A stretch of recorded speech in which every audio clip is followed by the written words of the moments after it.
నంద్యాలలో జనసేన పార్టీ ఆధ్వర్యంలో సభ్యత్వ నమోదు కార్యక్రమం ఉత్సాహంగా నిర్వహించారు. ఈ కార్యక్రమానికి ముఖ్య అతిథిగా జనసేన పార్టీ రాష్ట్ర నాయకులు పొన్నూరు మాజీ ఎమ్మెల్యే కిలారి వెంకటరోసయ్య హాజరయ్యారు. ఈ సందర్భంగా సభ్యత్వ నమోదు కోసం కేటాయించిన 2 వారాల గడువును ప్రతి కార్యకర్త సద్వినియోగం చేసుకోవాలని ఆయన పిలుపునిచ్చారు. గ్రామం నుంచి పట్టణం వరకు ప్రతి ఇంటికి చేరుకుని పార్టీ ఆశయాలు విధానాలను ప్రజలకు వివరించాలని సూచించారు. జనసేన అధినేత పవన్ కళ్యాణ్ ప్రతిపాదించిన సిద్ధాంతాలను విస్తృతంగా ప్రచారం చేస్తూ యువతను పార్టీ వైపు ఆకర్షించాలని తెలిపారు. పార్టీ బలోపేతానికి సభ్యత్వ నమోదు కార్యక్రమం కీలకమని పేర్కొన్నారు. ఈ కార్యక్రమంలో నంద్యాలాల్, పాణ్యం, జన సైనికులు మరియు పార్టీ ప్రధాన నాయకులు పాల్గొన్నారు.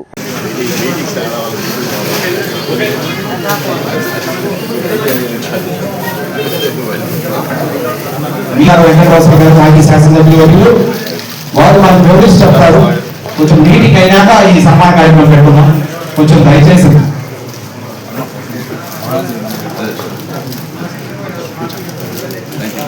మహేష్ కూడా ఈరోజు నిర్వహించడం జరిగింది.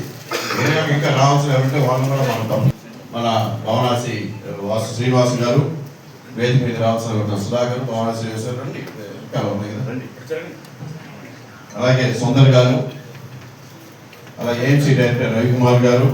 జనసేన పార్టీ అధ్యక్షులు మా నాయకుడు రాష్ట్ర ఉప ముఖ్యమంత్రి వర్యులు పవన్ కళ్యాణ్ గారి ఆదేశాల మేరకు రాష్ట్ర వ్యాప్తంగా జనసేన పార్టీ యొక్క మెంబర్షిప్ కార్యక్రమం రాష్ట్ర వ్యాప్తంగా ఈ రోజు 26వ తారీఖు నుంచి వచ్చే నెల 10వ తారీఖు వరకు కూడా ఈ కార్యక్రమం చేపట్టమన్నారని ఇప్పుడు అందరూ కూడా తెలిసిన విషయమే. దాని అనుగుణంగా ఈరోజు నంద్యాల పార్లమెంట్ నియోజకవర్గానికి ఈరోజు నన్ను ఇక్కడికి పంపించడం, ఇవాళ నంద్యాల, పాణ్యం అసెంబ్లీ నియోజకవర్గాల్లో ఉన్న పార్టీ పెద్దలు చింతల సురేష్ గారు, సుధాకర్ గారు, వాసు గారు, అలాగే పార్లమెంట్ నియోజకవర్గ పిఓసీలు, నియోజకవర్గ ముఖ్య నాయకులు, కార్యకర్తలు అందరూ కూడా ఈరోజు పాల్గొనడం జరిగింది. ఈ యొక్క ఏదైతే మెంబర్షిప్ కార్యక్రమం, సభ్యత్వ నమోదు కార్యక్రమం పెద్ద ఎత్తున చేయడానికి అందరూ కూడా పెద్ద ఎత్తున ఉత్సాహంగా చూపిస్తా ఉన్నారు. గతం కన్నా మెరుగ్గా 3 రెట్లు పైగా ఈ నియోజకవర్గంలో మరి సభ్యత్వ నమోదాలు చేస్తామని చెప్పి కూడా ప్రతి ఒక్క కార్యకర్త చెప్పడం చాలా సంతోషంగా ఉంది. గతంలో పార్లమెంట్ నియోజకవర్గం మొత్తం మీద కూడా 25,000 పైగా ఉండగా ఇప్పుడు గట్టిగా మాకైతే బలమైన నమ్మకం 60,000 మంది పైగా ఈ యొక్క సభ్యత్వ కార్యక్రమం తీసుకునే ఆలోచన ఉన్నట్టుగా మాకు అర్థమవుతా ఉంది. మరి రాబోయే రోజుల్లో ఆంధ్ర రాష్ట్రంలో ఒక ప్రముఖ పాత్రను ఆల్రెడీ పోషిస్తా ఉంది. కూటమి ప్రభుత్వంలో జనసేన ఏ విధంగా పాత్ర పోషించో మీ అందరూ కూడా అర్థమవుతా ఉంది. రానున్న రోజుల్లో మరింత బలోపేతంగా తయారు కావడానికి క్షేత్రస్థాయి నుంచి కూడా ఈ కార్యక్రమం చేపట్టాం. తప్పకుండా రానున్న రోజుల్లో ఆంధ్ర రాష్ట్ర చరిత్రలో ఉప ముఖ్యమంత్రి పవన్ కళ్యాణ్ గారు పాత్ర ఎంత ప్రాముఖ్యత ఉందో ఈ పాటికే ఉన్నది, ఇంకా రానున్న రోజుల్లో మరింత ప్రాముఖ్యత సంతరించుకుపోతామని చెప్పి తెలియజేసుకుంటూ ప్రతి ఒక్క నంద్యాల, పాణ్యం అసెంబ్లీ నియోజకవర్గ కార్యకర్తలు, నాయకులు అందరూ కూడా పేరు పేరున ధన్యవాదాలు. ఈ యొక్క కార్యక్రమానికి విజయం చేసినందుకు మరి ధన్యవాదాలు తెలియజేసుకుంటూ మరి ఏదైతే పవన్ కళ్యాణ్ గారి ఏ విధంగా పనిచేస్తానో రాష్ట్రంలో తన సొంత నిధులు పెట్టుకొని గతంలో రైతులకి ఆయన సొంత నిధులు 1600 మంది రైతులకి 16 కోట్ల రూపాయలు, రైతుకి ₹1,00,000 చొప్పున ఏ విధంగా అందించారో, లేదా మన నియోజకవర్గాల్లో కొన్నిదల గ్రామంలో ఏ విధంగా 50 లక్షలు పెట్టి సొంత నిధులు పెట్టి ఓవర్ హెడ్ ట్యాంకు ఏ విధంగా నిర్మించారో, లేదా రోడ్లు కనీస వసతులు లేని ఏరియాలో కూడా మరి రోడ్లు వేయించి క్షేత్రస్థాయిలో లేదా కింద స్థాయిలో అత్యధికంగా పేద కుటుంబాలకి ఏ విధంగా ఆదుకుంటున్నారో మనందరూ కూడా తెలిసిన విషయమే. అందుకని రానున్న రోజుల్లో మరింతగా ప్రజలకు చేరువయ్యే దాంట్లో పవన్ కళ్యాణ్ గారు ప్రధాన పాత్ర పోషిస్తా ఉన్నారు. ఆయనకి ఉన్న ఏదైతే పంచాయతీ, మరి ఈరోజు పంచాయతీలు ఏ విధంగా బలోపేతం చేస్తా ఉన్నారు, పర్యావరణ శాఖ ఏ విధంగా బలోపేతం చేస్తా ఉన్నారో మనందరం కూడా చూసాం.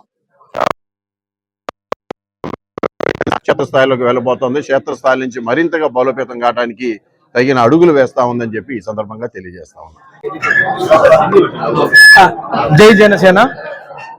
ఈరోజు నంద్యాల జిల్లా సమన్వయకర్తగా, ఇన్ఛార్జిగా మంచి నాయకుడిని శ్రీ కిలారి రోషయ్య గారిని మనకు మంచి ఇన్ఛార్జిగా పంపించినందుకు పవన్ కళ్యాణ్ గారికి ధన్యవాదాలు తెలుపుతున్నాను. వీరి ఆధ్వర్యంలో నంద్యాలలోని ఎక్కువ మందిని జన సైనికులుగా వీర మహిళలను ఉద్యమీ సభ్యత్వాలు ఎక్కువగా నమోదు చేసి నంద్యాలను ఒక మంచి ప్లేస్లో నిలబెడతామని వారికి హామీ ఇస్తున్నాను. ఈరోజు మా జనసేన పార్టీ క్రియాశీల సభ్యత్వాల గురించి గుంటూరు డిస్టిక్ పొన్నూరు నియోజకవర్గం నుంచి వచ్చిన రోసయ్య గారికి, మాజీ ఎమ్మెల్యే రోసయ్య గారికి నంద్యాల నియోజకవర్గం తరపు నుంచి వారికి మా ప్రత్యేక కృతజ్ఞతలు తెలియజేస్తున్నాం వచ్చినందుకు. ఈరోజు మా నంద్యాల నియోజకవర్గంలో పోయినసారి జరిగిన 2300 సభ్యత్వాలు ఈసారి మా నియోజకవర్గం నుంచి 10,000 సభ్యత్వాలు చేయాలని చెప్పి మా జనసేన నాయకులైతే కార్యకర్తలు అందరికీ తెలియజేస్తున్నాను. అదేవిధంగా 7 నియోజకవర్గాలలో 10,000 వేసుకున్నా కూడా ఈ 7 నియోజకవర్గాలలో 70,000 సభ్యత్వాలు చేసి ఒక రికార్డుగా మేము పవన్ కళ్యాణ్ గారికి గిఫ్ట్ ఇస్తామని చెప్పి ఈ 70,000 మంది ఒక జనసేన యోధులుగా పార్టీ కోసం పోరాడతారని చెప్పి నేను మనస్ఫూర్తిగా తెలియజేసుకుంటున్నాం. జై జనసేన. మనమందరం ఇక్కడ నుండి ఈరోజు ఈ సమావేశం చేరడానికి గల ముఖ్య కారణం మీ అందరికీ తెలుసు. సభ్యత్వ నమోదు కార్యక్రమం అనగానే జన సైనికుల్లో ఎంతో ఉత్సాహం వచ్చి ప్రతి ఒక్క వార్డులో నంద్యాల నియోజకవర్గానికి సంబంధించి 42 వార్డులు 2 మండలాలు సార్. ఒక్కొక్క వార్డులో మనం 200 సభ్యత్వాలు చేయగలిగితే సార్గా చెప్పినటువంటి 10,000 సభ్యత్వాలను ఖచ్చితంగా మనం టార్గెట్ పూర్తి చేయగలం. సో ముందు ముఖ్యంగా ఈ సభ్యత్వంలో మనము ఎప్పుడు గుర్తుంచుకోవాల్సింది, ప్రతి సంవత్సరం వాళ్ళు ఎంతో కష్టపడి సురేష్ చౌదరి అన్న గారు ఏమైతే ఎవరున్నా సుబ్బయ్య గారు ఏమైనా అన్నయ్య, మా తమ్ముడు రాజమడుగు చందు అయినా, మన సుధామోహన్ రెడ్డి అయినా, రాము పూజల గారైనా చాలా మంది 400, 500 సభ్యత్వాలు, 200, 300 సభ్యత్వాలు చేశారండి. సో వాళ్ళకి తగిన గుర్తింపు లేదని ఎప్పుడు బాధపడద్దని నేను ఈ సభాముఖంగా తెలియజేసుకుంటున్నాను. రాబోయే రోజులు మనందరికీ మంచి రోజులు, మీ అందరికీ తప్పకుండా గుర్తింపు వస్తుందని చెప్పేసి ఈ సందర్భంగా నేను తెలియజేసుకుంటున్నాను. వివిడి న్యూస్ టీవీని తక్షణమే సబ్స్క్రైబ్ చేసుకోండి. నోటిఫికేషన్ కోసం బెల్ ఐకాన్ క్లిక్ చేయండి. మరిన్ని అప్డేట్స్ కోసం ప్రతి ఒక్క కుటుంబానికి ఉచిత ప్రకటనలు వచ్చే విధంగా మీకోసం మీ ముందుకు వివిడి న్యూస్ టీవీని ఏపీ 5 నందు 99వ ఛానల్ మరియు యూట్యూబ్ నందు వీక్షించెదరు.